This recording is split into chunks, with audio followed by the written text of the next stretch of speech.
stand, I don't have a problem. Good evening. Today is Tuesday, November 10th. This is the regular meeting of the Rhinebeck Central School District Board of Education. Can I have an approval of a motion to approve the minutes of the October 27th, 2020 regular meeting? So moved. Second. Any discussion or changes? All those in favor? Okay, and next we'll have our report from Superintendent.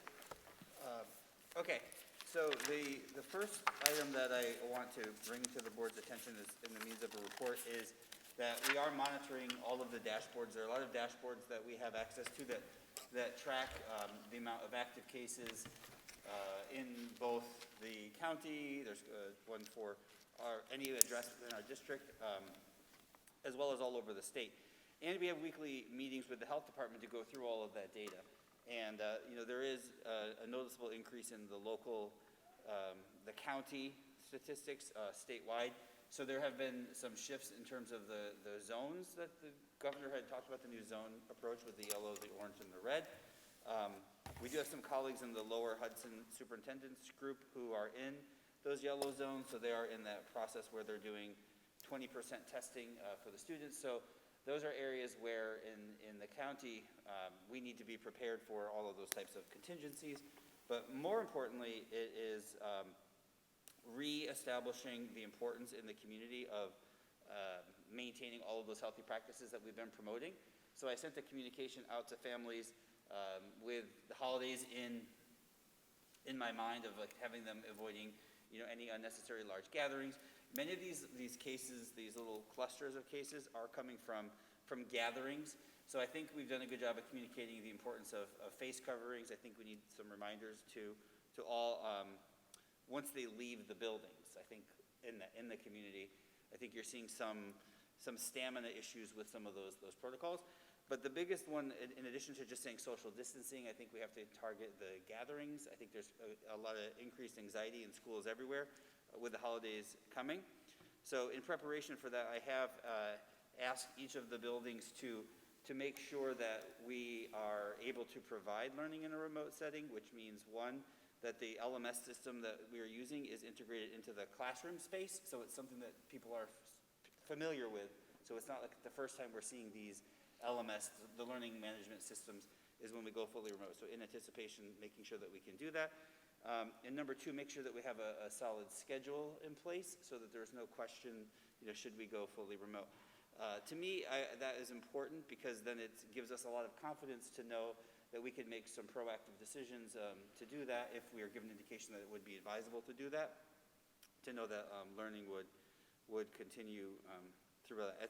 It's like all things of this year, it's been a tremendous challenge in terms of thinking through all of that, but I want to be as proactive as possible, recognizing that may be something that we face in the county. So that's been pretty much the only topic for all of the meetings I have with superintendents. It's really been the only topic still that we're talking about. Additionally, I wanted to report that the case in the business office here, it has been deemed as an isolated case. There was all of the tests for all employees in the area have had tests from 5 days after the point of exposure and beyond. All of those tests were returned all negative, which is good news. And let's see here.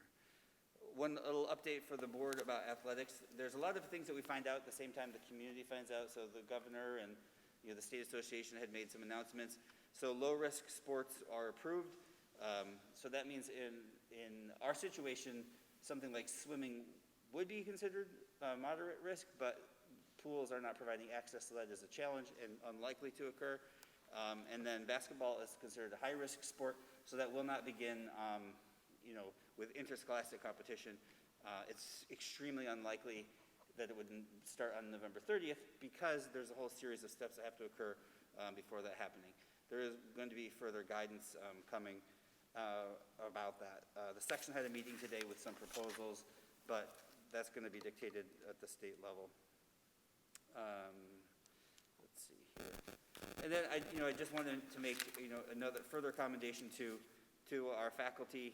It's been extremely challenging. We've now gotten through 9 weeks of school, and It's a school year that is punishing in so many ways, because the thing that is, as a teacher, the thing that you rely on is that regularity and knowing what to expect, and all that's been turned on its head.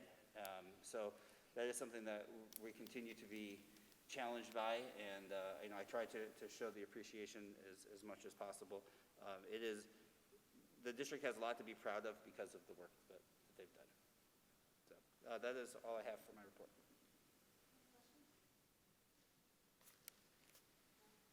Albert, I have a question. So I think you kind of alluded to this, but just to clarify. So if the numbers continue to get worse and we're forced to return to a fully remote environment, is the idea then that there would be some sort of live streaming or live interaction between students and teachers? There would be a schedule put forth, like the buildings are going to be providing that. Like, we haven't gotten to what that will actually look like, but there would be a schedule of that during, like, how that was expected to be. Okay. It's not, it will not be like it was in the spring. I guess that was my question. It would be something different than what went on in the spring. There would be set times for the kids to log on and get interaction. That is all, the buildings, this is what I've charged them to do, and that's going to be a whole process that they have to go through with the buildings. Okay. Albert, so you talked a little bit about the governor's new colors. So if we move into yellow, which would be the next phase, if cases go up, we move into this yellow phase. And that, in order for schools to stay open, you'd have to test 20% of your students every day. Is that correct? Yeah, you have to do random testing of 20% of the student population. That's every day, right? I So you didn't see get through- the daily, I didn't see that. Okay. And is that at a cost to the district? Does the state cover No, the the testing? state covers the cost for that testing. And then if we move beyond yellow, then you have to close. Is Right. that's Well, right? yes, but I will say that many schools have, just simply based on the fact that families have been provided the tremendous flexibility in the model, they've seen increases in families choosing full remote when it gets to those numbers. And so many schools have just chosen to move to that approach so that they could deliver more appropriate instruction. It's going to be a decision that we'd have to make as we get closer to that. Right. And is there any option for families to opt out of that testing? I'm assuming that There would is come an up. opt-out, yes. As with all of these, families have the ultimate flexibility, and there is a form that can be completed to opt out of that, to not be included in the testing. Okay. And then, Which is also a challenge if that number were to get too high, because you're supposed to randomly find 20%, which becomes an issue of equity and all sorts of other factors. okay. And then with athletics, as always, I'm heartbroken for our kids that we're not going to have winter sports. Do you know, will that affect the schedule as far as moving the fall to So, the spring, yeah. or any conversation about? So many changing? sections, I think everyone except for Section 8 on Long Island had opted for a November 30th start. Section 8 opted for a January 1st start for also very compressed seasons. So there's a good chance, the way that things have been going is they make these decisions very last minute and in 2-week increments, and then adjust it, and it's a slow, torturous disappointment that they dole out to the kids. They will never just come right out and say it. And so I'm not making any announcements tonight. I know nothing more than anyone out there knows. I just know that November 30th is still the date to start, but high-risk sports are not permitted to start, which would be basketball. So the sections are going to have to recreate a new schedule or a new proposal. We've had good success with the outdoor, all soccer has happened, golf has happened. All the protocols have been followed. There's been a lot of supervision of that, and it's gone well. Anybody else? All right, we now have an opportunity for public comment.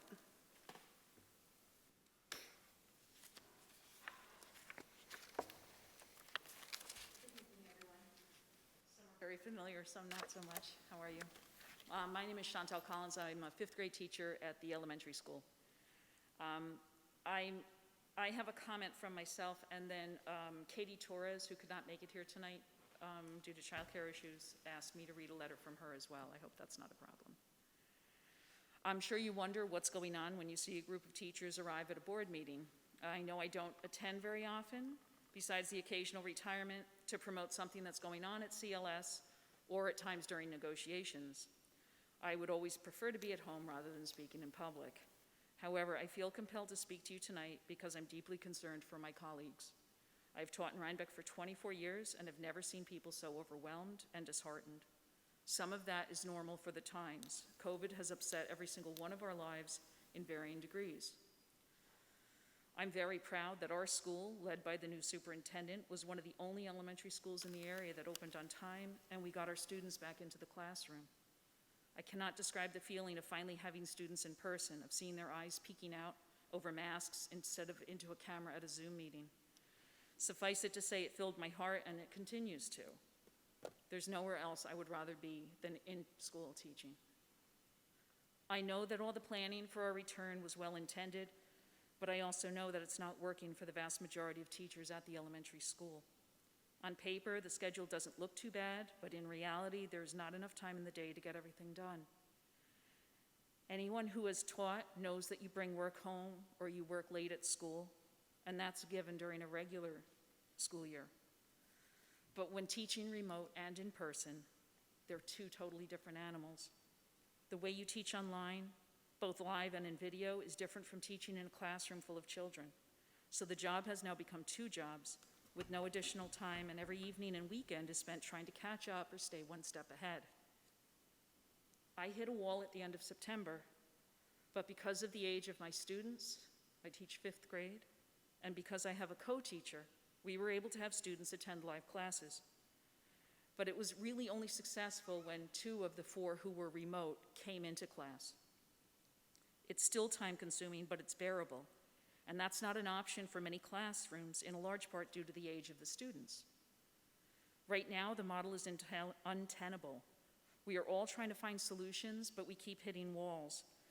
You all need to know that the elementary teachers, this dedicated and loving staff, are barely keeping their heads above water.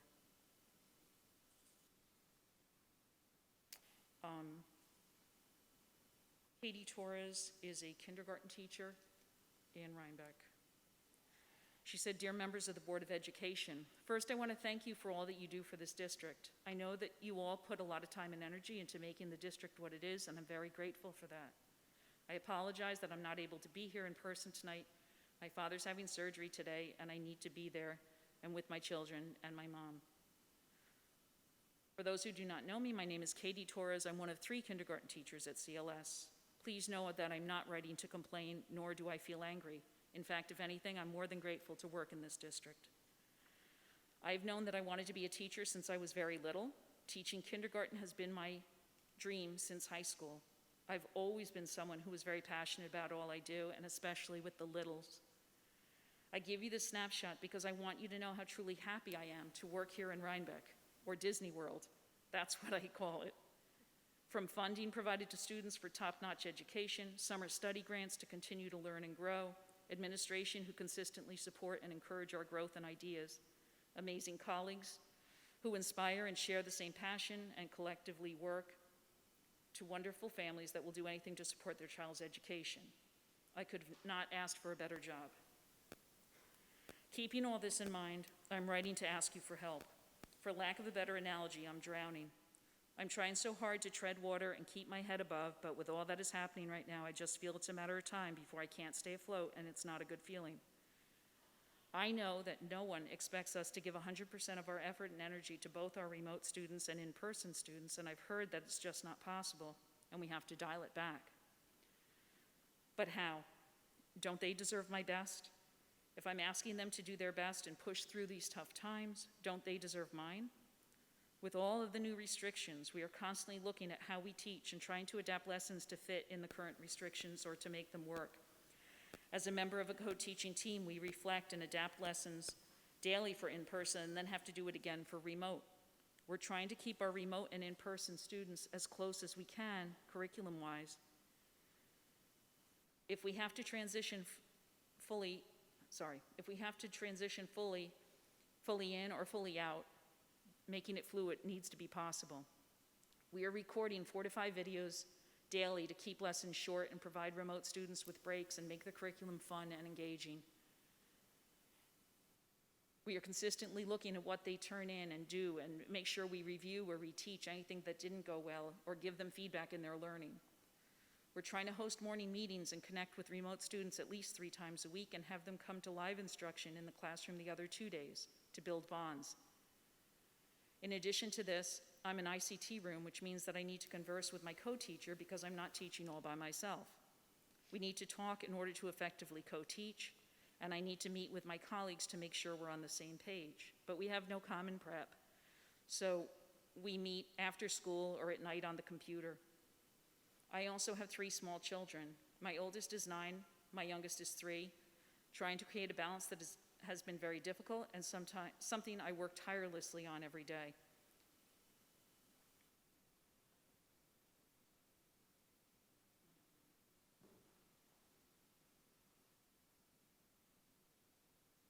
We are out the door by 7:45 and on our way. My husband brings my son to preschool and I bring the girls with me. When I arrive at the classroom, I will prepare morning work and write the morning message before I jump on a Zoom with the remote students. When I finish, I try to record a lesson or 2 while answering emails before the in-person students arrive. At 10:30, my children leave, students arrive, and the day goes quickly.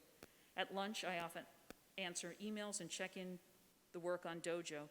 As soon as the students leave at the end of the day, I start organizing what I need to bring home to record lessons and then have to leave to get my son from preschool.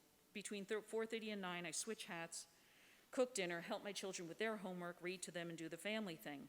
Once bedtime rolls around, it's back to the computer from about 9:30 to 1 a.m., recording videos, checking in work and paperwork. Wake up at 6 the next day, start all over again. I was ecstatic to have Wednesday as the catch-up day. But I discovered at the end, once I got home, I found that I couldn't stop crying because all I could think of was this was my one day to get caught up, and then tomorrow would start all over again. To me, only having one shot to get caught up was more damaging than I had realized. I had put all this pressure on myself to get an insane list done, and when it didn't happen, I didn't know what to do with myself. I know families need to work. I know taking time away from school is not ideal. I wish I had another plan or idea to offer, but I don't. I've tried just about everything I can think of at this point to find the balance, and I can't seem to find it. I know we don't have to give everything to both aspects, but if someone came today and told you that you should crawl sometimes instead of walking, would you? Could you? It is our nature to give everything to this job. We care about it so much. We want to make you proud. We want families to have a wonderful educational experience. We want to be part of the magic that's here in Rhinebeck. And we can't crawl to do that. It's not in our nature. Please consider giving us catch-up days so we can keep this up. Warmly, an exhausted kindergarten teacher, Katie Torres. Thank you for listening.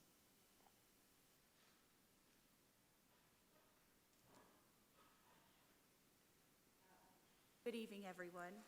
For those of you that don't know me, I'm Liz Yearwood. I'm a second grade teacher at CLS, and I've been working in the district for 15 years. I'm here tonight because I'm worried, and I'm not sure if you, the Board of Ed, were fully aware of what is happening at the elementary school, because we've been quietly doing our job, and to be honest, we really make it too easy. Make it look too easy. But I'm here to tell you that there's a cost to all of this incredible work that we are all doing. The CLS staff is tired, and we're unsure how much longer we can keep teaching both remote and in-person students. And I think that's really important to remember. We are not hybrid. We are in person 5 days a week. We have students in our classrooms 5 hours a day. The first one enters at 10:30 and doesn't leave until 3:30. And often we only have a 40-minute lunch break during the day. I feel that we're at our breaking point, and we are asking you, our Board of Ed members, to hear us and help us. So I'm now going to read a statement from a second grade colleague of mine, Sean Ramsey. Those of you that might know him for his funny sense of humor and his positivity. Well, last week, my friend Sean stood in his classroom door before children entered with tears in his eyes. He felt like he was going to have a nervous breakdown. And that is why I'm standing here tonight. So I'm going to read the letter for Sean. First, I want to say that it's wonderful that we're able to have the children back in school. I can say that every staff member missed the daily interactions with children when we had to close last year. I miss seeing their smiles, talking to the kids, and telling them that they're all giving me gray hair. So when we decided to come back and have in-person classes, I was ecstatic. Now, after a little over 2 months of doing this, I'm exhausted. From 8:30 to 10:30, we have to prepare for the day when the in-person children are coming in. We also have to prepare and post lessons for our remote learners. We also have several days where we're Zooming live with remote learners on top of the other duties for that time. Then the in-person learners arrive for the day and we begin teaching. At 2:40, parents start to pick up their children. That leaves several very anxious children in my room waiting for their parents to get there. You can see the worry on their faces, wondering when they'll be picked up next. When all the students are picked up, or most of them, because there's often a parent who might be late to pick up, we wait then for the buses to be called, starting at about 3:18. With all these distractions that are occurring in the room during these 50 minutes, the instruction is next to impossible. He goes on to state that one of the greatest things that's come out of all of this is the cooperation that he's had with his co-teachers. We're planning our classes so that we're all doing the same things, so our remote learners have lessons and recordings. We've been dividing up the lessons for the recordings and working on new units of study this year. The problem is that with all this, we aren't given the time to do it. We don't have the same special schedule, if we even have a special, so we can't meet during that time. So we're talking about all of this during our lunch while trying to eat, and we're spending hours, hours, and hours at home. Last Sunday, I spent approximately 9 hours working on videos, looking at writing, math, foundations, etc. The remote learning is a job unto itself, and I feel this has to change. I know that everyone is trying their best in these trying times, but something has to change. We can't keep this up and maintain the level and quality of education that our children deserve. On a personal note, one of the best days that I've had lately was last Friday. After we were given the Wednesday to work together as a grade level, I got to go home Friday slightly relaxed. I was able to eat dinner with my wife and my kids and able to play a board game. It was so nice just to spend time with my family that I've not been able to do because of the requirements for both remote learning and in-person learning. From Sean Ramsey.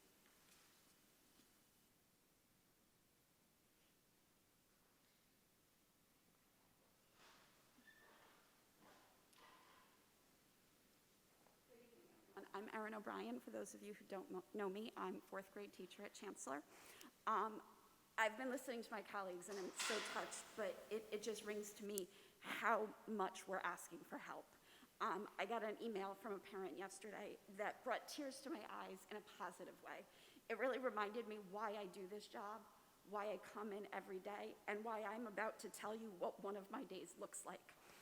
It brought tears to my eyes to know that what I'm doing matters, that this mother expressed how happy her daughter is, how much she's learning, and really expressed thank you for she knows how much work is doing it. That's why I'm doing this. And as I give you a rundown of one of my days, I want you to understand that's why I keep doing it. And I will keep doing it because that is why I became a teacher. It is why I do this job. It's why we all do this job. But I also need you to understand, I don't know how long I can physically do it. As I tried to think about what I wanted to say tonight, I thought about what my life has been like over the course of the last 9 weeks. I could tell you about the Saturday afternoon of work that was interrupted by computer problems and how I burst into tears in frustration of what I was going to do if I couldn't get it working. I could tell you about the sleepless nights as I've laid awake with my brain racing with everything that needs to get done, or the days where I've driven to work on the verge of tears due to sheer exhaustion and stress. I could tell you how I see these same feelings reflected back in the faces of my colleagues in ways I've never seen before. 20 years in this district, and I have never seen my colleagues in tears before. and I've been there, my colleagues have been there, and that's shocking to me. I could give you lots of examples like this, but I decided the best way to illustrate the difficulty in balancing the workload this year is to give you a rundown of one of my days. So last Thursday, I was awake at about 4:30. I laid awake staring at the clock, wishing I could fall back asleep for another hour, but my mind was awake, worrying about what I needed to get done. As I usually work from home Thursday mornings, I sat down at my computer at 6:30. Over the course of the next 2 hours, I recorded a few videos, drafted an email update to be sent out to parents, returned a few emails, scanned into the computer an article and the matching activity, and formatted them into a Google Slides assignment, and then tested out and wrote directions for my students to do a writing project in Google Slides, which is not the program I would typically use. However, in case we go to remote, I wanted to be prepared. Around 8:30, as I waited for the videos to be uploaded to my Google Drive so that I could turn them into assignments at a later time, I packed up my things and got ready to head to school. When I arrived at Chancellor around 9:15, I switched into in-person mode. I spent the next hour organizing my computer files and materials for the day, writing my morning letter, setting up the homework page, passing back papers, and answering any emails that had come in during my drive to school. In the last minutes before the students arrive, I grab a quick snack and use the bathroom since my class has PE, which is remote, and I won't have a break until lunch at 1:15. Once the kids begin to arrive, the day begins, and I'm on for the next 2 hours and 45 minutes, which fly by. Lunch is outside as my grade level enjoys the warm weather. This is our first chance to relax, but even then, the conversation inevitably turns to the work that needs to be done and the stress we are all feeling. We head inside, and I have a couple of minutes to glance at my email, but the class returns and I'm back on. When my last student leaves at 3:30, I have a few questions for a colleague before cleaning up my desk and getting a few things organized for the next day before heading home. By 6:30, I'm back to work, correcting work for my remote students, as well as a stack of papers from my in-person students, and making sure everything is ready to post for the remote students the next morning. I finally close the laptop at 8:30, get lunch and other things ready for tomorrow, and head to bed. Although the details change each day, the number of hours does not. Monday through Thursday, and at least one day a weekend, this has been my life since the end of August. Ask any teacher and they will agree that bringing work home is just part of the deal. It always has been, it always will be. But I have not worked like this since my first year of teaching fourth grade 17 years ago. I feel like a hamster running on a wheel that is in constant motion. As much as I might want to step off, I'm always afraid that I will fall behind and not be able to catch up. Just the thought of continuing at this pace until June makes me tear up, and I honestly don't know that I can physically or emotionally do it.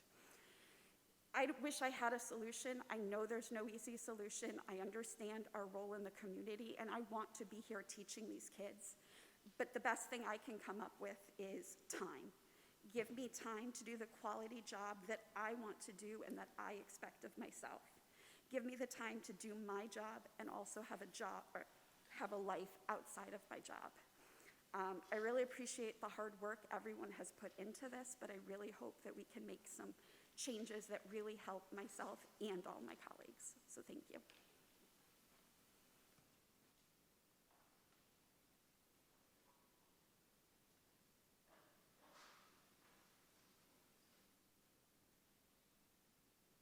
Good evening, everyone. My name is Bill Morrissey, and I'm a third grade teacher at Chancellor Livingston School. I came here tonight to share the experiences that my team and I have encountered since school reopened. I want to first thank the administration, the staff, and the families that worked together to construct the Rhinebeck Returns Plan. The amount of time and energy that it took to construct was a Herculean task, and one that certainly does not go unappreciated. Being a teacher is one of the most rewarding jobs out there, but it can also be one of the most challenging as well. The global pandemic of 2020 certainly made myself, a 14-year veteran, feel as if it were my first year teaching again. This year we have been tasked with prioritizing the curriculum, reinventing how our classrooms operate academically and socially, figuring out how to manage an online platform for students whom we have never met in person, figuring out how to live stream lessons with no support, creating interactive video lessons for multiple subject areas, teaching the students who walk in every morning, assessing work both physically and digitally, and responding to emails and phone calls in a timely manner. This is just a fraction of what we do on a daily basis. What we usually do not get much of a chance to do is breathe. As a team, we do not have a common planning time, yet we do not stop. We work, and we continue to work some more because all we truly want to do is give 100% to our students, regardless of how they join us each day. Last Wednesday was the first time we came together as a team, without a fork in our hands, to begin developing high-interest, technology-rich activities, to discuss how we were going to consistently confront the upcoming report card, to grade writing assignments, and so much more. Our students were excited to have a day off, but in reality, it wasn't a day off for us. Wednesday was a much-needed work day that allowed us to catch up, plan, and readjust the ship. But to be honest, just like a ship in the ocean, without a consistent readjustment, we will soon be off course again and land nowhere near our destination. Self-improvement pioneer Paul Meyer once said, "Productivity is never an accident. It is always a result of commitment to excellence, intelligent planning, and focused effort." I'm here tonight to appeal to each of you as you may consider supporting our need for regular and consistent professional development and planning time. Doing so will help us to improve upon our practice, increase student achievement both physically or academically and socially, and more importantly, prevent us from burning out.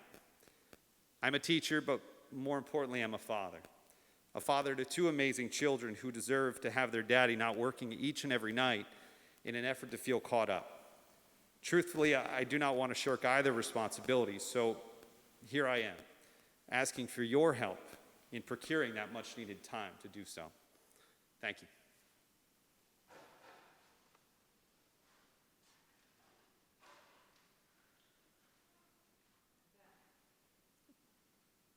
Kristen Atanasio is a first grade teacher, and she recorded this, shuffling out, shorter than Katie's letter.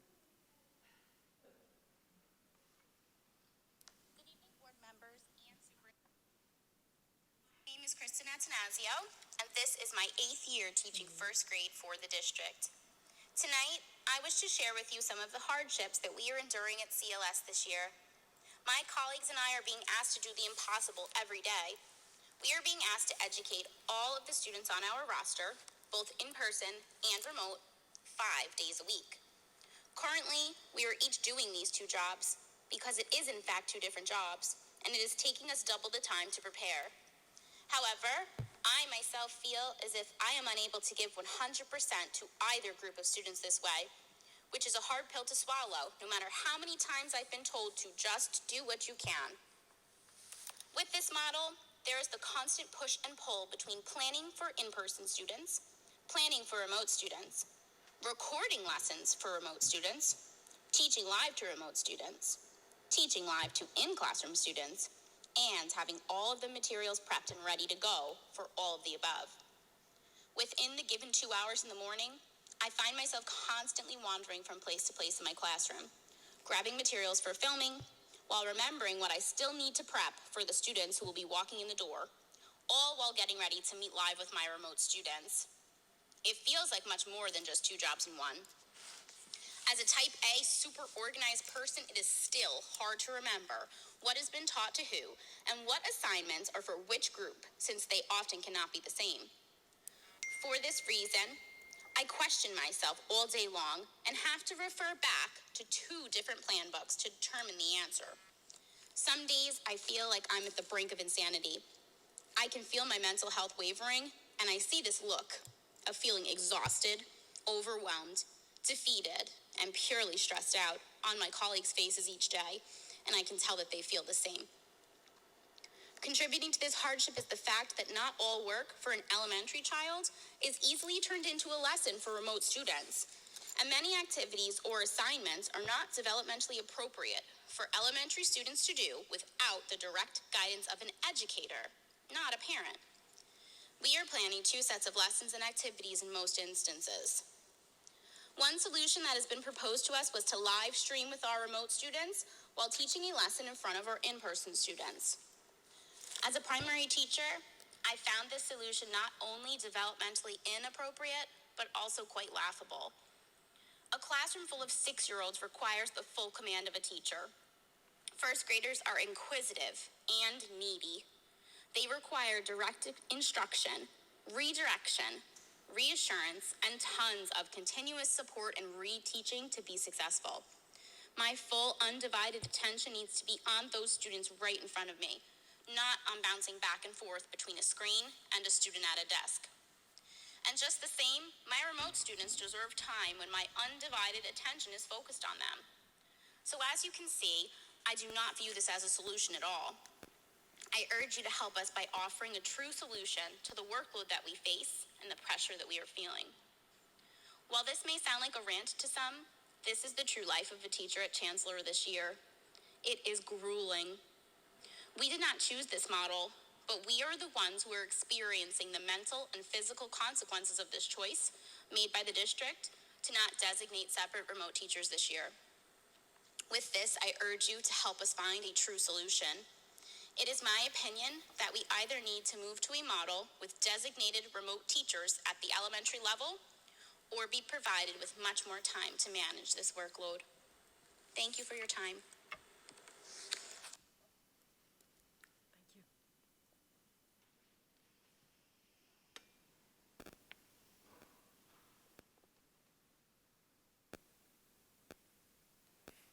Good evening, everyone. I'm Megan Kraft. I'm a third grade teacher.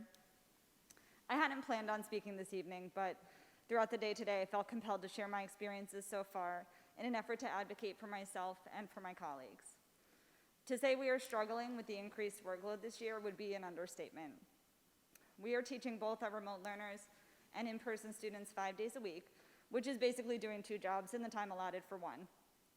On a typical day, I arrive to school by 8 a.m.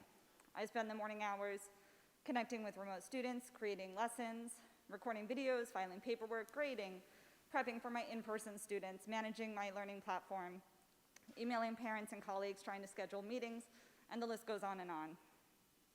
Once my students arrive at 10:30, we are nonstop learning through 3:30 when all the students have been dismissed.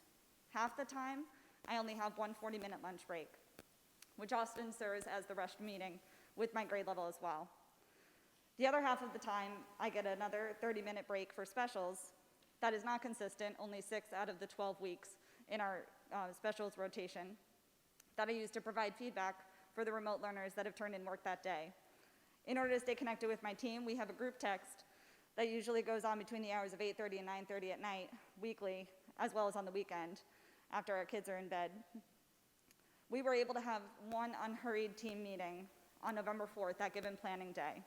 That was the first time I felt I was able to catch my breath and actually be caught up, or dare I say, a little bit ahead since the school year began.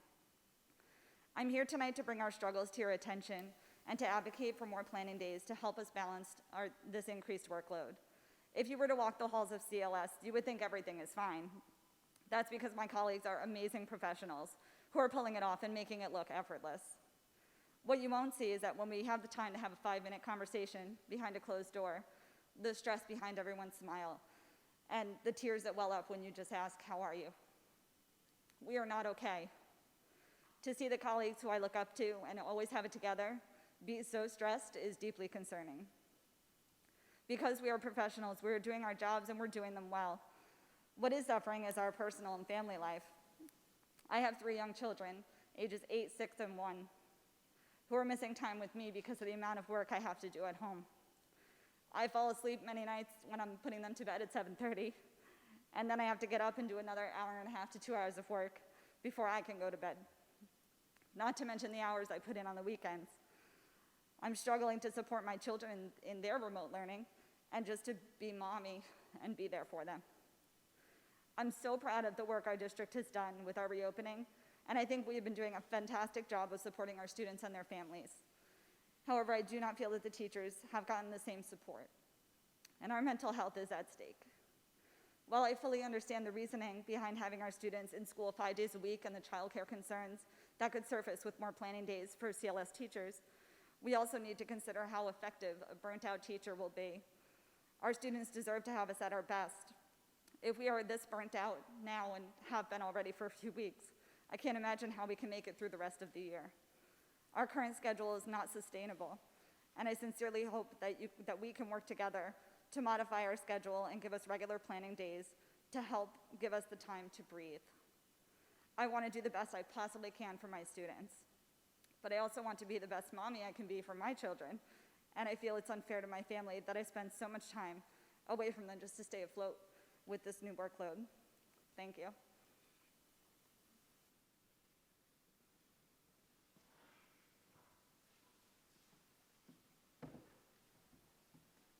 Good evening. I'm Susan St. Clair. I'm the president of the Rhinebeck Teachers Association and Rhinebeck resident. So, I can't speak any more to what's going on in the Chancellor Building than what you heard from the people that are walking in those hallways. All I could tell you is this has been a high priority issue for the association. When we first saw the schedule that came out in August, I was at the board meeting this summer when it was mentioned that you can't ask teachers to do both an in-person and a remote assignment. It's 2 jobs, it's too much. But when that schedule came out, that is indeed what was happening. And I'll tell you at the 6-12 level, it's a totally different situation than what's happening in Chancellor. These teachers have students 5 days a week. The nature of the elementary school is the fact you're doing many different subjects within the course of the day as opposed to having one content area. So it's very different. And sitting in this room here, you have representatives from every grade level in Chancellor, plus special education and our special area teachers. What these people are feeling is real, and it's a problem, and it's a high priority for the union.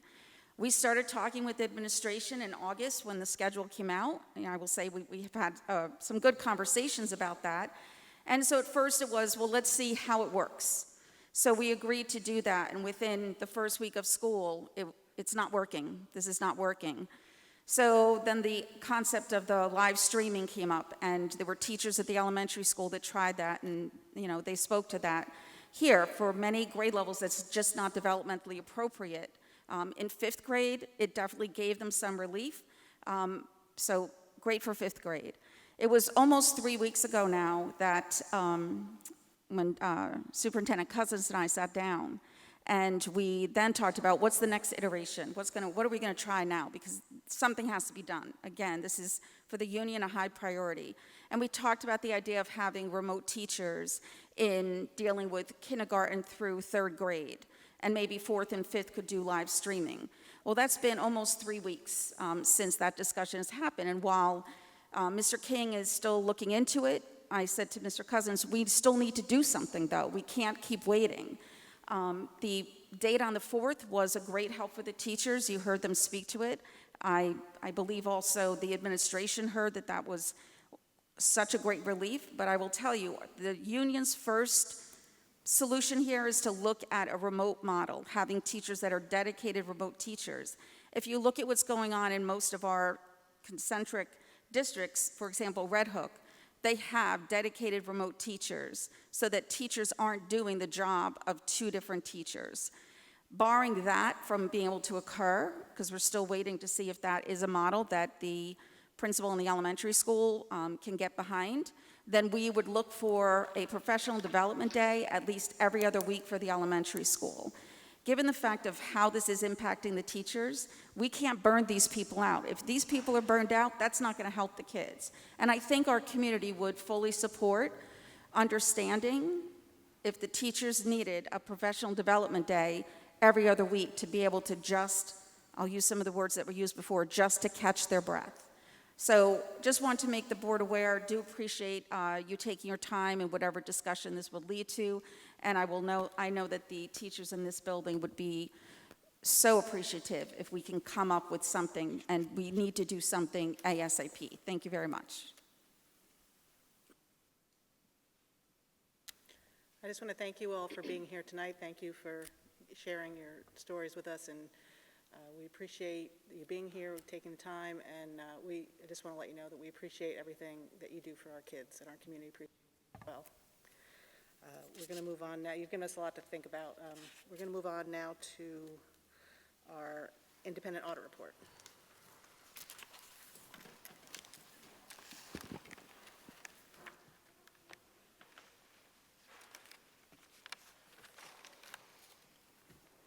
That's me. Hi, I'm Dave Gable. I'm from EFPR Group, the CPA firm that does your independent audit of the school district for the year. I have a 3-page document that hopefully you have in your board packet that I intend to go over. And if you have any questions, just stop me and ask the questions. We conducted our audit entirely remote this year, obviously due to the COVID pandemic. It went very well. I have to say that the business office, Tom and Christine, were very helpful in getting all the information to us remotely. It went really well. It would be very difficult if we didn't have the past experience with the district to do an audit entirely remote, but being that this is our 7th year, I think, of doing the audit, we were successful in conducting the audit remotely. So I wanted to thank the business office for that. On to my presentation, the financial statements. Our independent auditor's report was an unmodified or clean opinion for the year ended June 30, 2020. That's what you want, a clean opinion. That means there's no modification, nothing that rose to not be in accordance with government, generally accepted accounting principles. We have no material weaknesses in internal control identified in accordance with government auditing standards. We did have an instance of non-compliance. It's the same instance we had last year where the general fund balance was in excess of the 4% limit subject to Section 1318 in New York State Real Property Tax Law. The fund balance at June 30th was $1,930,000, which is 5.3% of the 2021 voter-approved budget. Last year it was over that 4% limit as well. Some highlights. This is the general fund highlights. This is the fund where all the activity, the cash in and cash out of the school district is. The balance sheet had assets of about $7.6 million. You had liabilities about $1.9 million. Some deferred inflows, which were unearned revenues of about $73,000, leading to a fund balance at the end of the year of about $5.6 million. Last year's fund balance was $3.9 million, so you had a healthy increase in fund balance this year. Statement of revenue, expenditures, and changes in fund balance. This year you had total revenue of about $33.8 million with total expenditures of about $32.1 million, and that's an increase of about $1.7 million in your bottom line fund balance that I mentioned before. That's the nuts and bolts of the ins and outs of the activity of the school district. Now into some highlights of the district-wide financial statements, which are a different animal entirely. District-wide financial statements take certain adjustments into account that are required by government auditing standards to bring those into the district-wide financial statements. Some of those numbers are very inflated. OPEB, other post-employment benefits, they project a liability out into the future for coverage of all your employees that you've promised health insurance benefits to. That's one of the numbers that gets added into this. It's a huge liability. Teachers' retirement and employees' retirement system, it has the same thing. It projects out what you might have to pay out in the future for these retirees' benefits. So those are some of the numbers that come into the district-wide financial statements. They don't affect your revenues and expenditures in the current year. They're expected to affect expenditures in future years. So on to the district-wide statement and net position.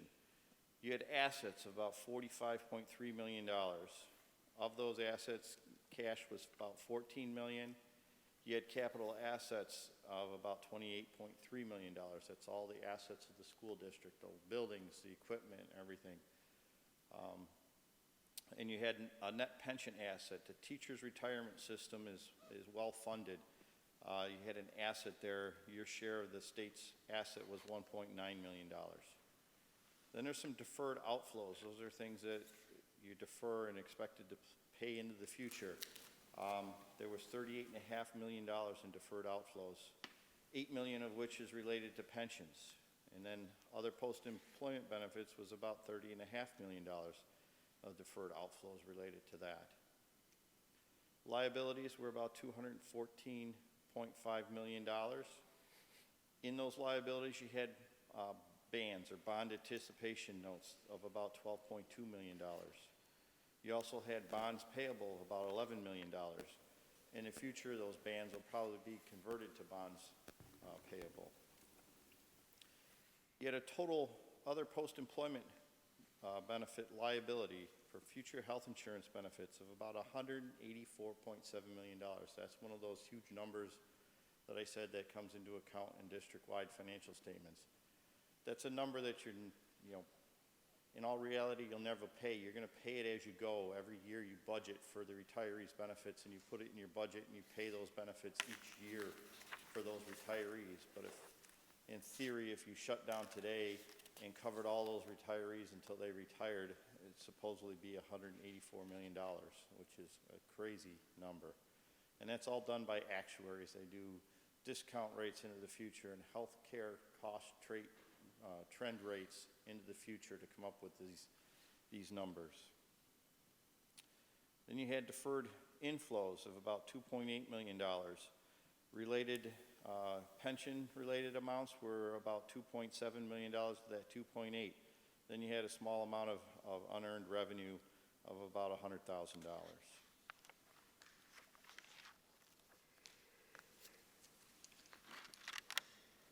District-wide statement of activities. This is kind of the district-wide income statement. You had total general revenue of about $34 million.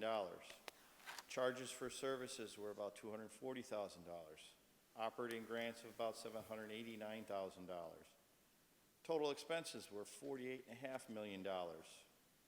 So in the district-wide financial statements, instead of having an increase in net position, district-wide with all these numbers added in, you had a decrease in net position of about $13.5 million.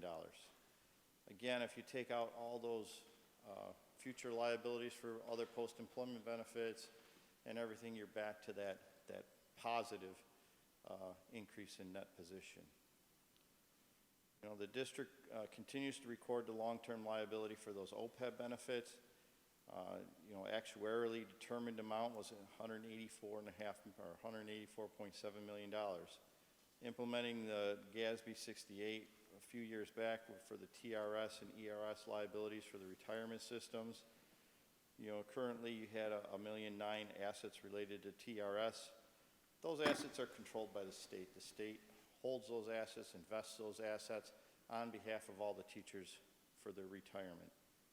And then the ERS system had a $2.5 million liability, meaning their projection is that they're going to pay out more than in benefits than they have in assets to cover those benefits.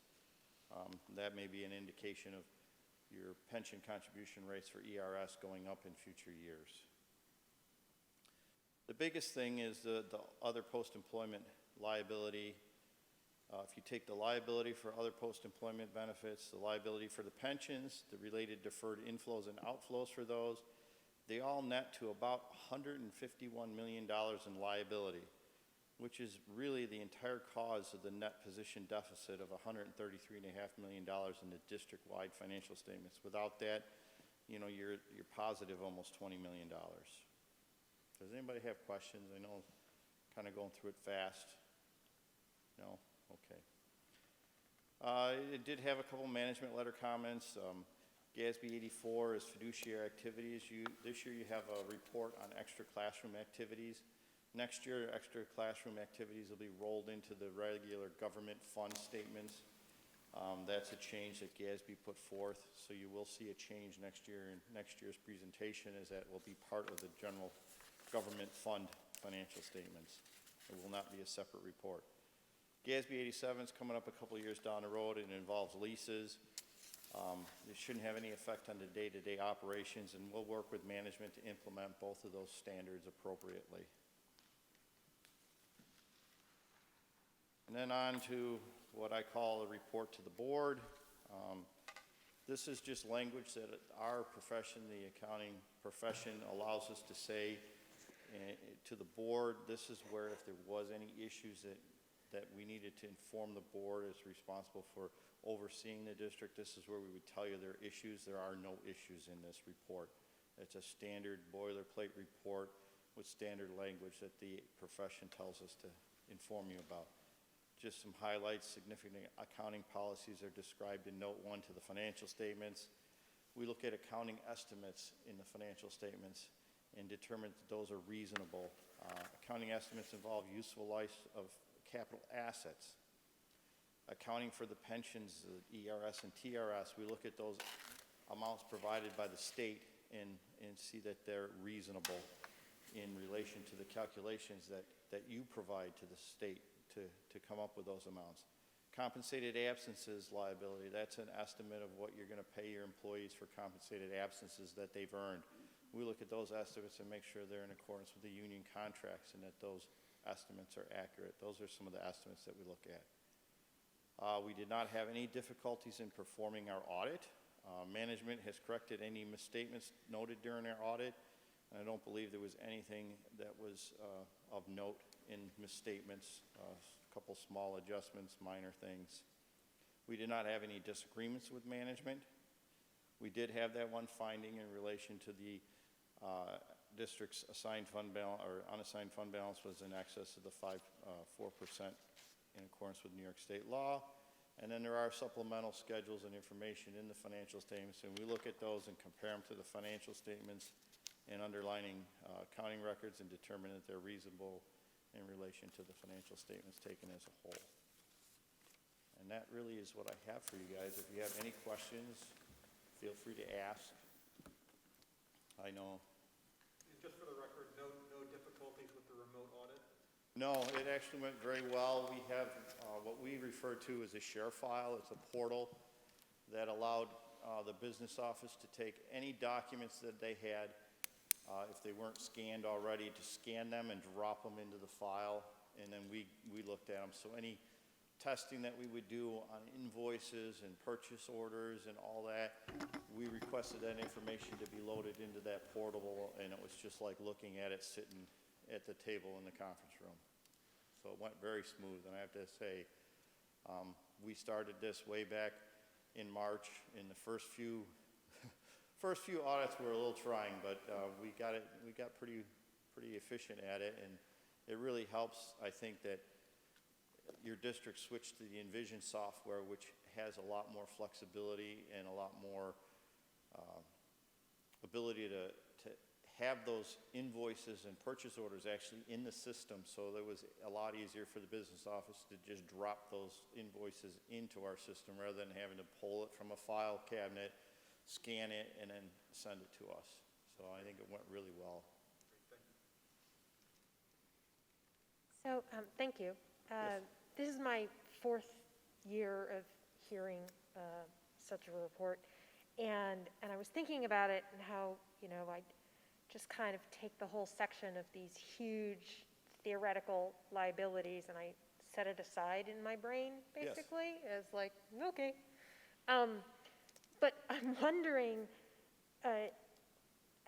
how that information can help the board or administration in understanding our financial position or our fiscal responsibility to the community. I don't want to just compartmentalize that as like, well, that's just for the government part. I don't know. I mean, we are the government part too, and Right. and so I'm wondering what takeaways are we supposed to get from that? What meaning for the non-accountant, non-actuarial?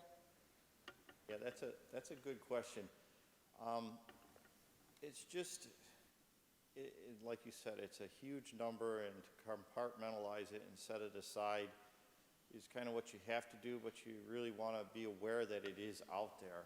And every year, is part of the budgeting responsibility that you guys have, you budget for those payments for your retirees. So you look at the pool of retirees that you have at the current moment, you kind of see what you think you might have in people reaching retirement age who take retirement, and then you have to budget for those health costs for that particular year. And you have to take that, piece it out of the revenue to make sure you can cover those expenditures.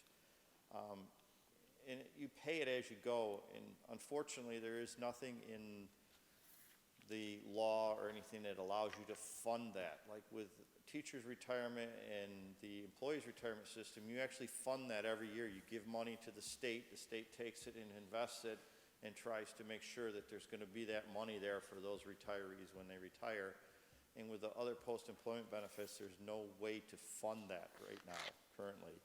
So it is kind of one of those theoretical paper numbers that's out there, but just to be aware that it's there and every year in your budgeting process to realize how many retirees that you may have during a year that you're gonna have to pay for those benefits for.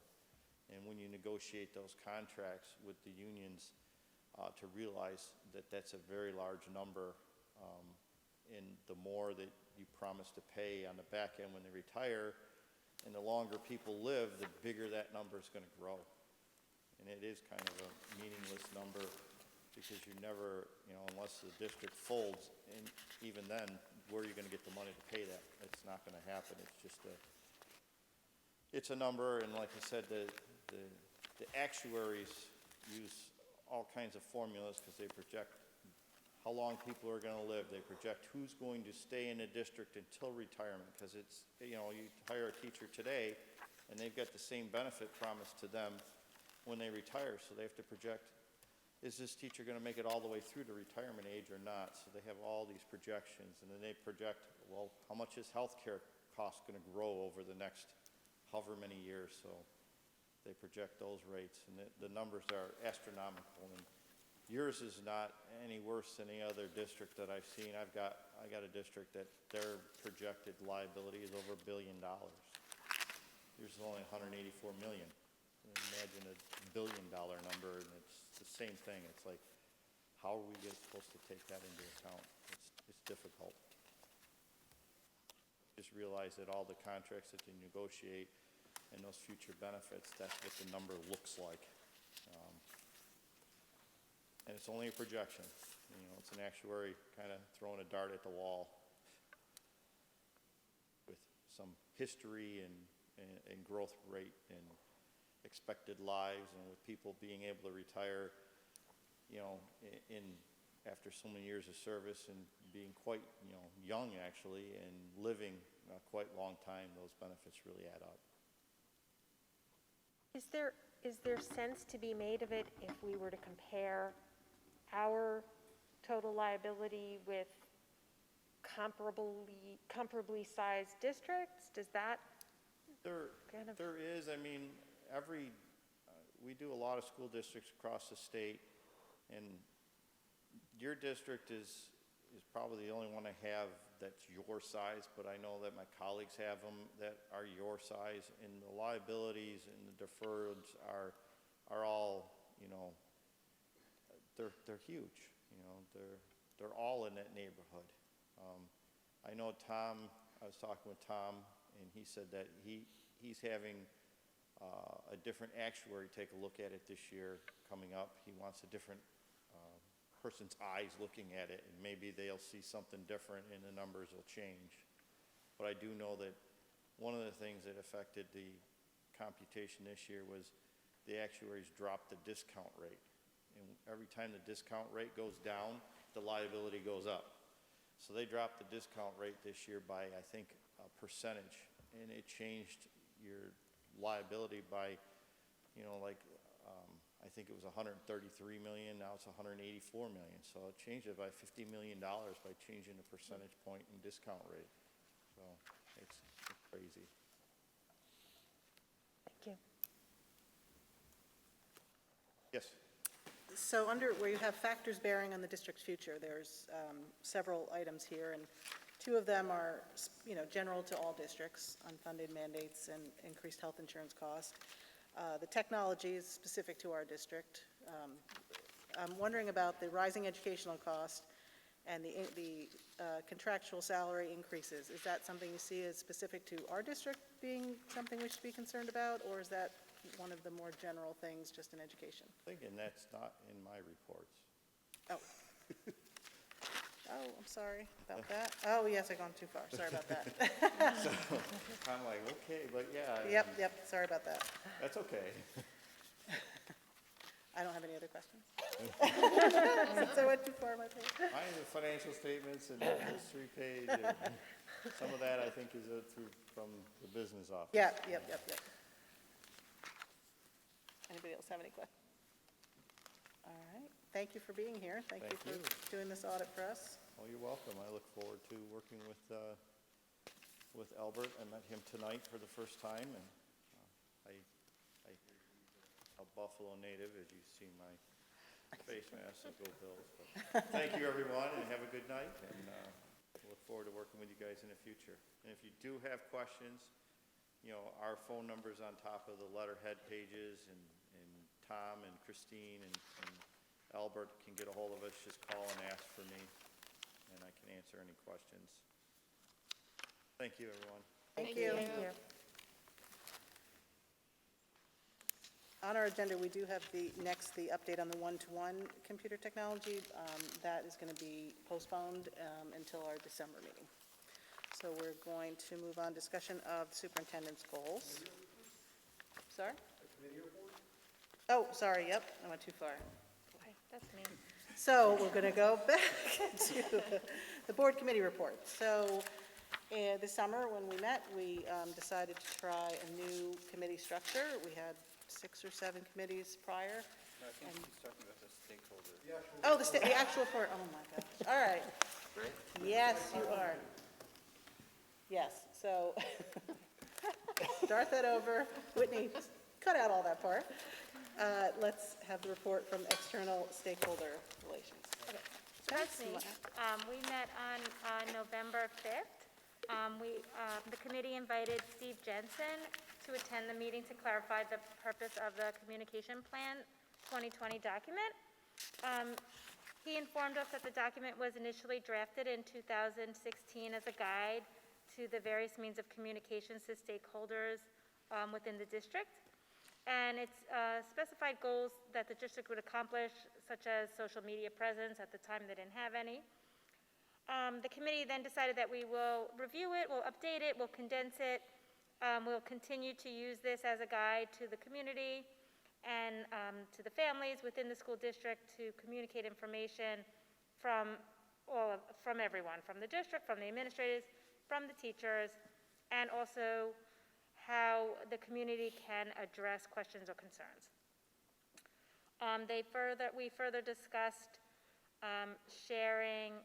creating like a shared annual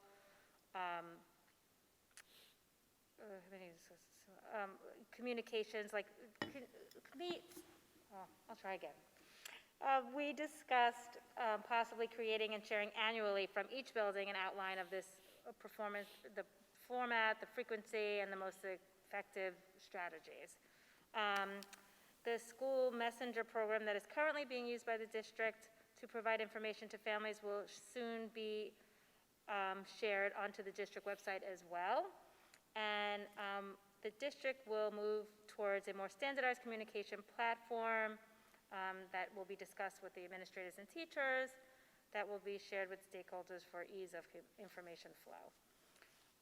The district will investigate initiating a quarterly mailed newsletter to be sent to the entire community to highlight the accomplishments and relevant information from all 3 schools. The committee asked the district to provide the Board of Education with a cost estimate in connection with implementation of this newsletter, and we'll see if we can leverage BOCES in its production. We further discussed the employment of our 2 Rhinebeck police officers as our school resource officers, and the committee noted that the district has a strong relationship with the Rhinebeck PD, and the SROs have established a good rapport with our students, and the district would like to continue this relationship. The contract will soon be up for renegotiation. In an effort to connect with the community partners, the committee would like to propose to the Board of Education that the Rhinebeck Science Foundation, Culture Connect, and the Alumni Association be invited to make presentations at future Board of Education meetings in order to highlight the positive contributions of these groups. And then lastly, we talked about investigating live streaming the board meetings to allow the community to attend the meetings in the comfort of their homes in hopes of having them engage, especially if we are inviting some of our partners to make presentations so everybody could learn from them and see what they do. And our next meeting is in December. Questions for external stakeholder relations?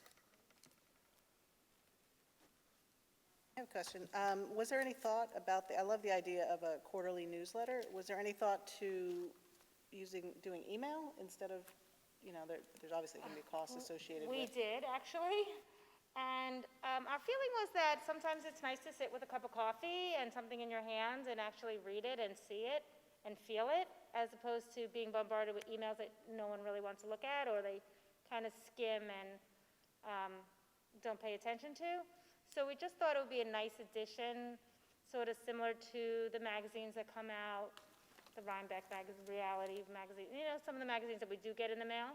So that was our thought process, and sort of adding it to our budget. So if we did it quarterly, one of those quarterly would be our budget. So the community can get used to seeing what's going on, especially some of the community that no longer have students in the schools. I think it's a great idea. I think if for some reason it's too much financially, there is that Rhinebeck magazine. Maybe they're always looking for people to contribute to the magazine. Maybe they wouldn't mind an update on the school every once in a while, just as an option if this doesn't. And the community partners, I see PTSO is not listed on here. I don't know their status. Maybe that's why they're not listed, or they. Yeah, they should be listed. I think listed. that we want them to, I think they need a little momentum, and they're obviously more than welcome to come. Anyone who wants to come is invited to come. All right, thank you. Okay, I'm going to read this twice to myself, and now we're going to talk about the superintendent's goals. So each year, we ask the superintendent to come up with goals, and they become part of the superintendent's evaluation at the end of the year. And Albert, you want to talk a little bit about your first draft? So I had to perspectivize this from the point of the beginning of the year, which was July 1st, but I feel like 10 lifetimes have happened since then. And so I think the first one is pretty self-explanatory, like the reopening, and that's an ongoing, matter. It's a constant state of reopening, if that makes sense. So I think it's a very complex thing. I put it there because it's important, but also because from a time of my time is spent, it is probably the largest piece of that pie. I think the second one is just an important one because this gets to some systemic things that we are supposed to be doing that have sort of lagged recently that need to be redone. And I want it to be my personal goal because I think it's an essential component of a functioning district. Even in the midst of a pandemic, these things still need to operate because they are functioning committees. And they're not operating because of COVID, but they need some new life because that's actually how we're supposed to get direction. So there is some intersection there with some of the committee work that's happening with the Strategic Planning Committee about like CDEP, for example. But I think even something like the district-wide safety team is something that we need to do and should be doing regularly, not to check off a box, just because it's the thing you do proactively. You don't wait until you need it. You have to kind of do that. So that's what that is about. The third one is really critical, and that would normally be found in a director of curriculum and instruction, but I think that my background is this is an asset that I can bring to the table to start to look at things from a K-12 lens and start to keep the conversation that way of looking at like what does this mean for a student's experience over time and not have it be about a particular grade level or a particular teacher or singular event, but looking at things as more of a system. And that will be products of that or evidence of that will come through even how, like, for example, and it was just the first one, how the principal spoke. It's much more of like an approach that the district has, looking at what we believe about how kids learn to read or learn research. What is that process K-12? When does it get introduced? How is it sustained? All of those initial things. And I think in this first year, it should be establishing that architecture or that framework for what that lens looks like and establishing some progress there. This will take many, many, many years, not many years, a few years, to be functioning, but I think preliminarily it has to be some moves that are taken from designing how we look at our curriculum through that lens. There are a lot of goals, and I know it's ambitious, but I believe they're all, not one of them can get moved, but we can talk about that. Supervision and evaluation. I think a lot of performance monitoring adjustments is going to make a big difference in terms of the functioning of the district. And what I started realizing is if you look at goals 2, 3, and 4, they all also live in a board committee. So I think that's an interesting collaboration that we could have on all of that. Some of them will be a little bit more specific to what I'm doing, especially with supervision and evaluation. It's both personnel and program. And really evaluating that and making sure that there are statements of evaluation, which means what's working well, what needs to be improved upon. So I think there's a lot of opportunity there, all of which is exciting work, which should just be the normal work of what a superintendent does. And the last one has to do with coordinating and kind of holding us to our priorities and looking for those opportunities to bring that conversation there. So that fifth goal is analyzing to what extent I am able to lead the work and to kind of be a facilitator of all of that, working collaboratively with the board, with the administrative team, but just making sure that I am keeping those priorities as priorities as we move throughout. That's the spirit. I had like 10 more. And then the handwritten ones are my real goals that I included. I actually have that hanging on my door. That has really been, honestly, my mantra when I walk into my office. I'm open for any discussion or revision or additions, deletions. I think they're great goals, and it's just very ambitious to me, given how much time you're spending on goal 1. You know, and if you look at goal 5, I mean, it's a little vague as far as how you're going to be deemed successful at that, right? I mean, I just don't know how we're going to use, you know, super eval to evaluate a lot of these goals, given they're so new and different direction than we've been in the past. I think part of the way that would work would be me providing, you know, evidence toward that. Like artifacts, like providing artifacts that are examples of it. Some of that could be done by sharing and highlighting segments of communications that have gone out, both like internal communications that I send to, which I don't copy the board on. I mean, I send communications all the time. But for me to populate that in terms of goal areas, of saying, like, here's an example of a shift in supervision and evaluation, you know, and I would keep it confidential for the employee, but I think there would be ways of putting evidence there. Goal 5 is the toughest one to do that with. The other ones I tried to imagine, like, what type of evidence or artifacts would populate it to support that. But I just felt like if I didn't say 5, then I was missing something. We've never seen 5, so this is new. What? 5 is a lot. So, like on number 5, so if I'm just looking at this at the end of the year, so what you're saying, you're not saying here, if our priorities aren't met, that's not part of your goal. Your goal is help them along, monitor them. Yes, to communicate them. Not, so if the goal isn't met, then it wouldn't mean that you haven't met your goal. Specifically, it's more of a coordinator, it's more of like being the leader, really. Like, that's really what I meant by that one is, it can't just be, I can't say, well, that's theirs, I don't have to worry about that. And I feel like if we're saying that this is important, then I have to have evidence to show how I have at least worked toward it. Even if we don't get anywhere with it. I don't know. I'm not trying to set myself up to not meet them, but I just think it's important. And I just like having goals that I feel like are getting to the keyword.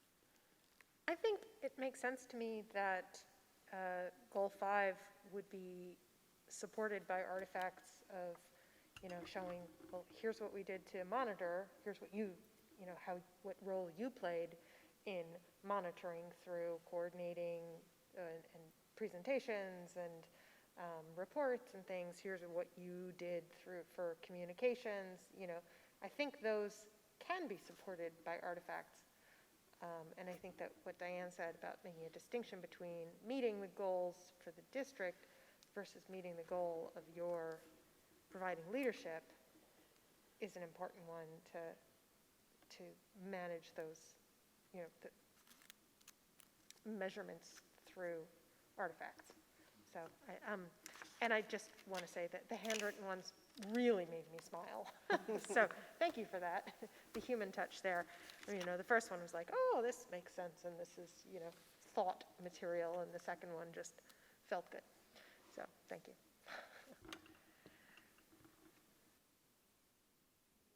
I'll also say that I included 5, not to make my life more difficult, but I feel that a mid-year reporting on these things is important to do, so I included that there specifically. And I think there are ways of tackling other goals through that, like it'll be a combined effort. I mean, honestly, this is my first time through the process, so I may feel differently a year from now in terms of how I do this. I just took an approach that I felt was authentic to my leadership style and where I'm at, and so I'm really open to any. I did look at some samples of others, and they were super sterile, and it was like math performance level 4 from this to this, and I was like, I don't like that, because it's just like moving a percentage point here or there, and I just feel like it didn't get to the point of the work, because there are ways of doing that aren't necessarily effective or positive. I don't have any problem with the way it's worded or with any of the work that's listed here. I am a little concerned that there's too many. Just because this is a year unlike any year, and you have a full-time job just keeping our little ecosystem intact. So to me, it just maybe it just might be a little bit too much. That would be my only thought. I can prepare a second draft for review. And it's just But my is there thought, other- but, Is there any specific feedback for areas maybe to look at, or? I think the goals seem ambitious, but you seem very ambitious. So I think the goals seem to suit you quite well. My concern is if we go remote, how do we make room for continuity of these, and then how difficult do they become in that environment versus? That's a great point. That'd be my concern for you if we go remote. How do you carve out that space for yourself to modify and still, you know, work towards your goals in a realistic way?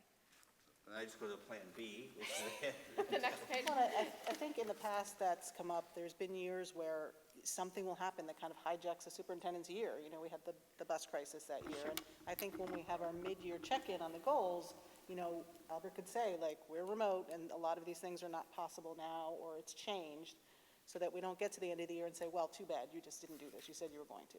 I think the most vulnerable here, to be honest, and it's not because of the title, because I wanted to include the engagement piece, but goal number 2 is probably the most, is critical, but those should almost be evidence pieces. That one is the one that is most scary to me, because it involves so many other people, and time is, as you've heard, time is not a plentiful commodity. So for me to say I have this group of people that are working with me is going to be very, very challenging. So goal number 2 is probably the one where I would resubmit a draft with integrating the concept of stakeholder engagement throughout the goals versus listing it to be. I think that's probably the one that would make sense. Just realistically, because I have the least amount of ability to ensure all of the management of that, because it's a very much of this ecosystem systems whole thing. I'll present a second draft at the next meeting.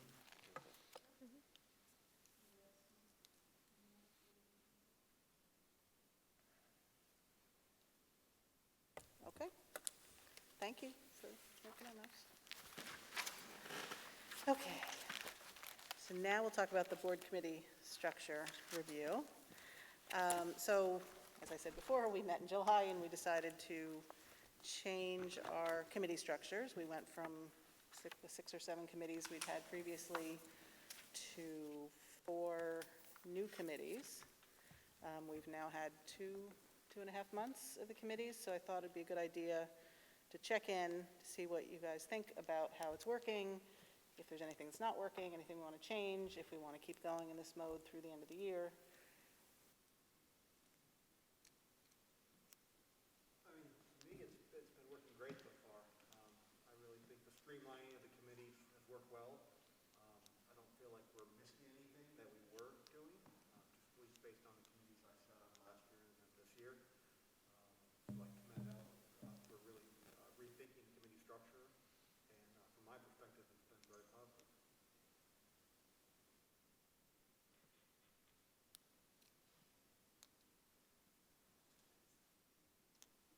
I think it's been very positive as well.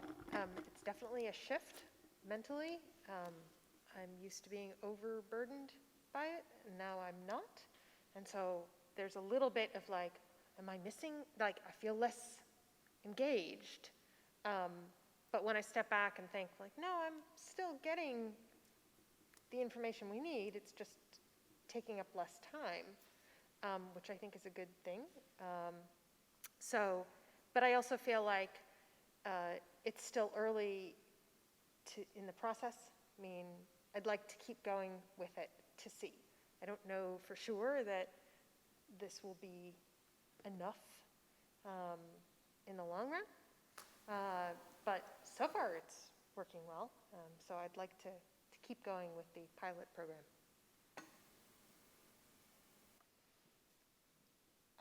I feel like we're actually accomplishing more because we are very directed in what we're going to do, as opposed to having more committees that had smaller, smaller responsibilities. I feel like it's the way the committees that I sit on that are structured. I feel like we're moving forward. We're making suggestions, we're bringing them to the board, and we can determine if it's something that we want to move forward with, as opposed to sitting on things for a very long amount of time and never really seeing them through. So I think I feel it's working for me. I feel more satisfied that at the end of the meeting, we accomplished something was said, something will be brought forward, as opposed to, we'll sit on it and we'll talk about it next month, which I felt we did a lot last year. So I'm happy with the way it's going so far.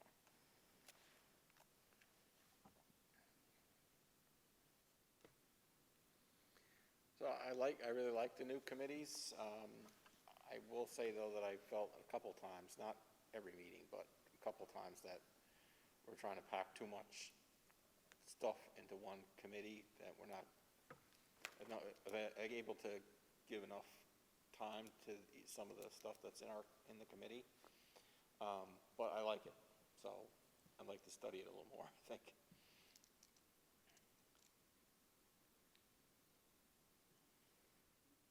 Yeah, I think they're great. I agree with everything that everybody said so far. And my two concerns, I guess, would be if we're meeting audit responsibilities and when policy review would come back into focus. I mean, that was a committee that spent their whole time going through all the policies, and obviously it doesn't have to be done continuously like we've done. We've finished them, I guess. So, but in 3-5 years, they should probably be reviewed again, and kind of where does that fit? And, how does that work in our new structure?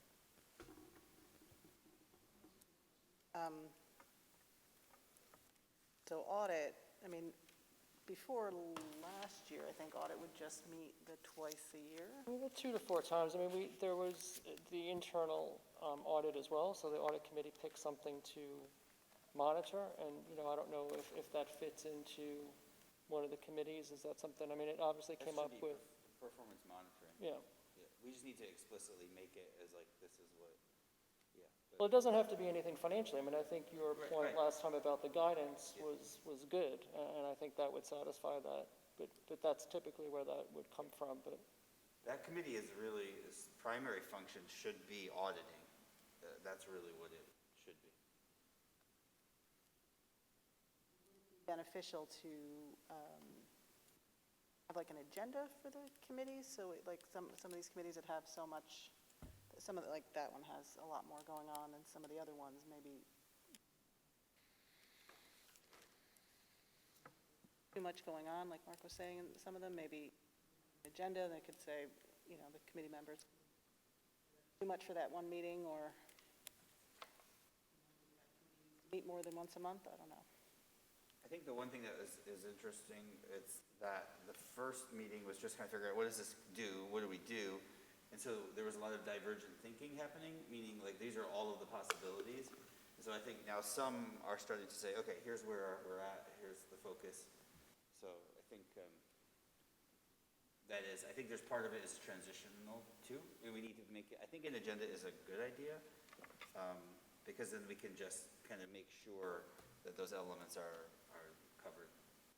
I think Jackie made a great point that I think we're accomplishing more. I think, there's decisions that were made and they're implemented, there's next steps and things are moving, and I think that I've always felt with the separate committees that, especially long-range planning and other things, that it was always rehashing the same stuff, but it never actually got implemented. And I think so far this year that's certainly been, an accomplishment to you really for pushing a lot of that forward.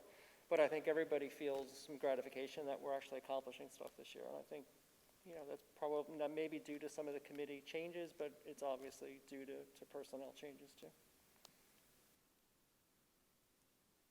I would agree with that. I feel like decisions are being made at the committee level and being brought up for the full board's consideration. So I do feel like things are being accomplished each time we meet, as opposed to maybe just spinning our wheels, which might have been an issue before.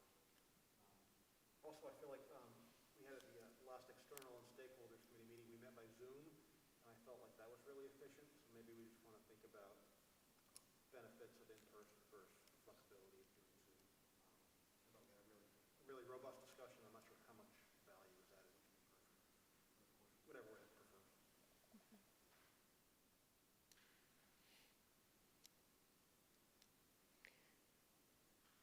I don't have the same frame of reference everyone else does because it's my first year, but I have been impressed so far with how streamlined the time that we're spending together and the conversations that we're having seem to be, and it seems really efficient. It seems like things are getting done, to everyone else's point. So I've been refreshed by it because I've sat in other committees in different contexts, and it seems like we go very, very slowly, and it's a slog, but this has been getting things done. So I like it. Yeah, I agree. I mean, I think one thing that's different is, I think in our past committee, sometimes we got bogged down in like trying to actually do some of the work that in the committee time, and I think that, is not the way it's working now. It's better, making things move along. Better for us, maybe not better for you, better for us. I think that it works best when and I try to remember to do this as like a facilitator. I'm still trying to find my way in terms of like what my role is, but I really like making decisions. Like, and we kind of got away from that. So I think when we meet as board operations again, we'll kind of talk about that. Of really like making sure that even in this reporting phase at the meeting, it's like we discussed all of this. These are some decisions. I think if you make a commitment to say these are decisions that we made, or these are recommendations we're bringing to the full board, like the newsletter. We knew we wanted to bring it. Like we wanted a discussion on that, and queuing things up and saying the committee has reached consensus on, we'd like to kind of get the full board's take on, I think the more we do that, that's how committees are supposed to function. Mm-hmm. Committees are supposed to be where all of your satisfaction comes from, where you get work done, and then you bring it to the full board, and then we say, let's talk about this. And the way you get to talk about it is because it came out of the committee, it opens up a discussion, and then we kind of take next steps from there. So that would be, I think, one thing that I could do better is just really forcing us to say, okay, so what did we decide? And then I think of us recording that in a way, we'll take it even further.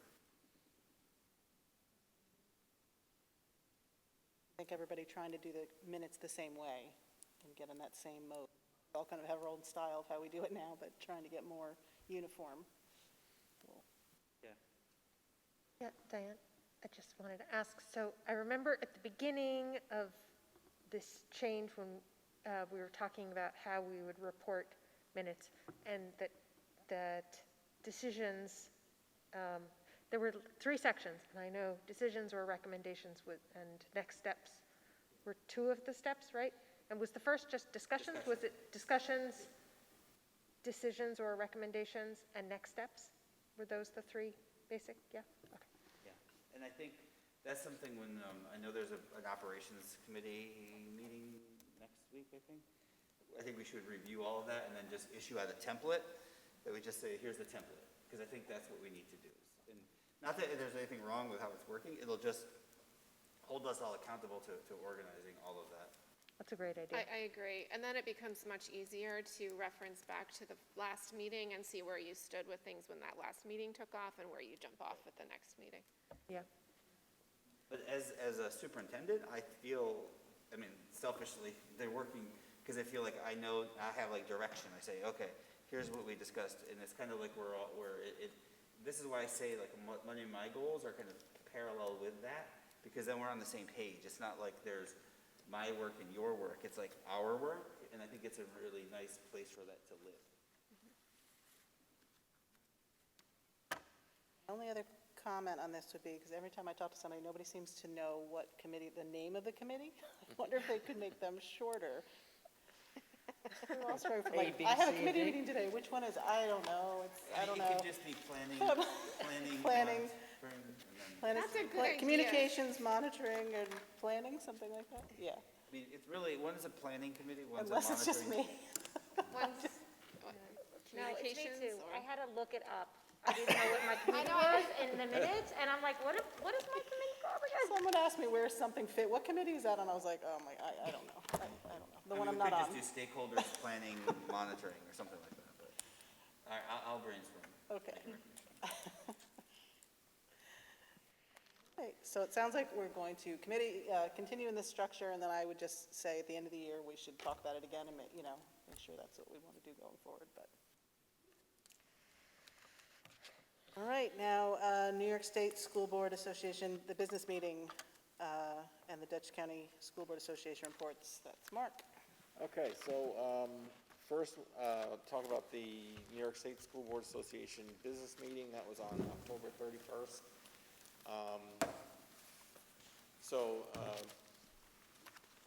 For those of you who have been to the convention, normally the business meeting is held on the final day of the convention, and one delegate goes to the business meeting while the rest of the board members who are at the convention continue with their professional development that goes on at the convention. So the convention was virtual this year, so you had opportunity to do your professional development over a 2-week period prior to the business meeting. And the business meeting was held on Saturday morning. So there has to be 200 delegates present in the meeting to have a quorum, and the number of delegates range from about 205 up until about 220 or 225 during the meeting, which took about 3 hours. So the meeting took a lot longer, I thought, than a normal business meeting does, because it was done in a Zoom format. And so normally in the business meeting, there are microphones placed through the room. So there's a yes microphone and a no microphone. So when the resolution is up for debate, there's a timer. So there's a 10-minute discussion period for each resolution. And people can go to whichever mic they want to speak at, depending on their position on the resolution. And so the person who's moderating the meeting can call on the people who are standing at the various microphones. So in this format, you had to raise your hand in the Zoom meeting and be recognized, and then it took about, for each person who was recognized, it took about 10 or 15 seconds for them to make that person a panelist so that they could then comment, because everybody was basically just watching the meeting. So you saw the people leading the meeting on the screen, and when someone wanted to make a comment, they had to be made a panelist, so then they would show up on the screen, make their comment, then they had to be removed as a panelist. So that process took longer. So there were, I believe, 26 resolutions altogether, including the ones that were approved by the Resolutions Committee and the ones that were not approved. Most of the resolutions were approved probably between 65 and 95% approval rate. I apologize, I brought the wrong book with me that had the actual resolutions in it.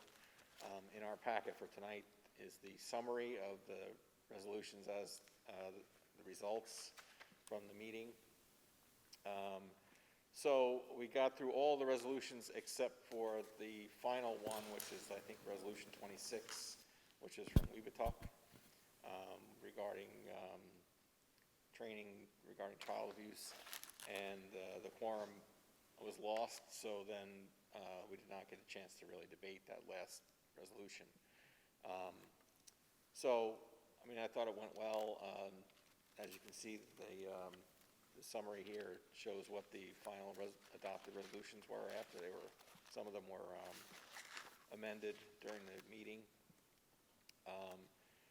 So, anyway, that's how the meeting went. Like I said, I thought it was a little longer than normal, than a normal meeting would be, but it turned out pretty well, I thought. So, if anybody has any questions, I'd be happy to answer those.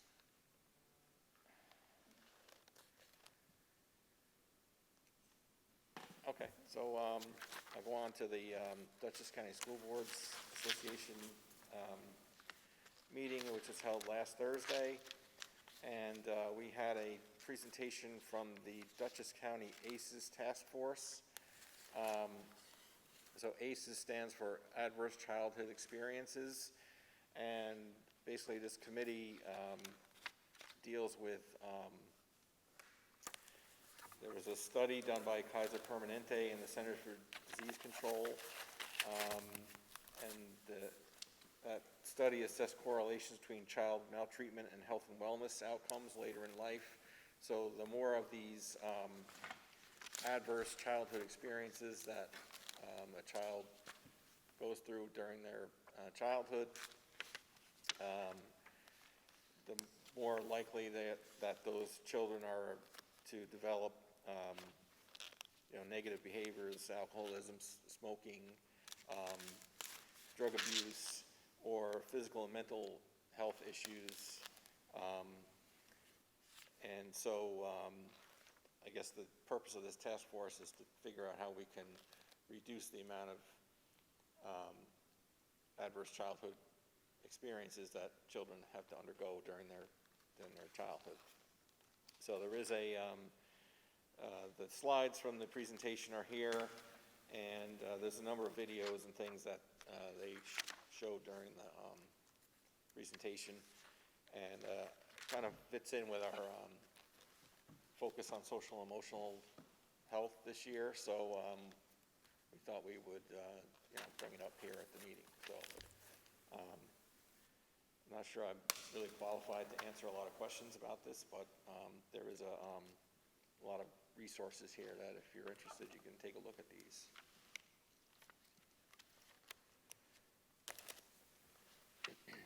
I just want to say, from my limited interactions and knowledge about the ACEs work outside of here, I thought a takeaway, and just looking at these slides, was not necessarily that we could reduce the number of adverse childhood experiences that our community experiences, but that we could build resilience, that's the role that school districts can play in teaching and developing resilience as an antidote. So I just wanted to point that out since it was in the presentation as well. Yeah, what's really fascinating about the science on this is that it looks at the real physical implications, the long-term implications. So the responses, the resiliency is all to mitigate the consequences. Like, we cannot mitigate necessarily the conditions. And it's things like pro-social. If you really analyze, and the presentation, I thought they did a great presentation. From a school perspective, it's making sure, do you have places for students to connect, like as a team? Like, there's nothing that does more for us to counter this than that sense of belonging that a team could provide. So it's like, how do you counterbalance all of that? And this also ties into all of, you probably heard the language trauma-informed instruction. It's really all tied into that. And so how do we counterbalance the potential long-term negative impacts of adverse childhood experiences? And just normalizing the conversation and recognizing that we don't know, everyone presents one way, but we don't always know, and being informed of that in your interactions. And the work I thought that was really important was, we often target teachers for professional development in this area, but the non-instructional staff, believe it or not, is most critical because they're interacting with students in those informal, unstructured times, like recess, like lunch, even in the hallway, and recognizing all of that and learning is a big lever. So I just wanted to put that out there, that as we do our work, I think that is an important, very important segment of the school population that we have to respect with professional development in this area. Because they're often in those unstructured moments with kids.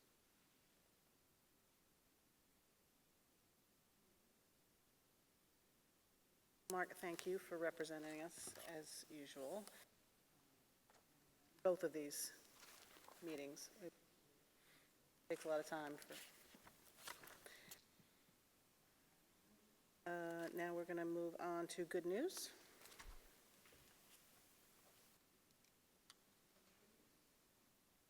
I would say it was good news that we had a successful audit, and I just want to thank the business office. It's definitely a lot of time for them to do that. Even though it was virtual, it was probably actually more time for them than when they're here, but I think that was good news.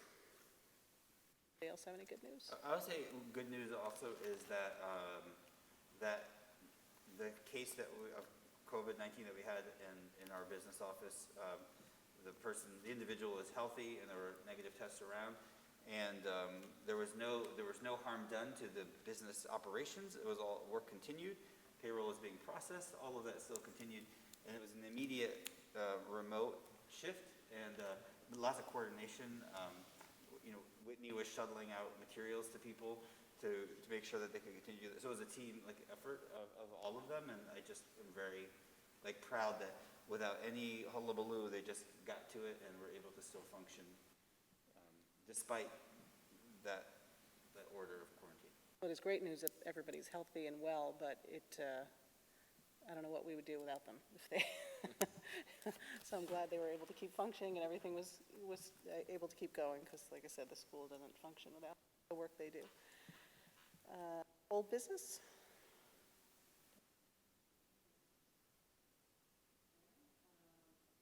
Public comment, seeing none, we'll move on to other.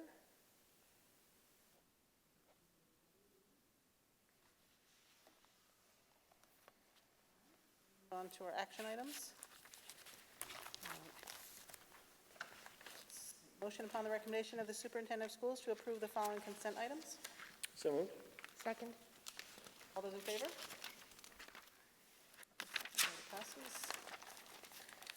Motion upon the recommendation of the superintendent of schools to grant tenure to Kelly Lynch in the area of special education general effective November 13th, 2020, and may be revoked by the Board of Education until that time. So moved. Second? Discussion? Congratulations to Kelly Lynch. All those in favor? Motion upon the recommendation of the superintendent of schools to accept the independent auditor's report for the 2019-20 school year. So moved. Second? Passes. Motion upon the recommendation of the superintendent of schools to adopt the budget development calendar and timelines for the 2020, should be 2021 budget. So moved. Second? 21, That's right, 21-22. 21-22. It's 21-22. 21-20. Yeah, sorry, 21-22 budget. So moved. Second? Any discussion? Favor? Motion passes.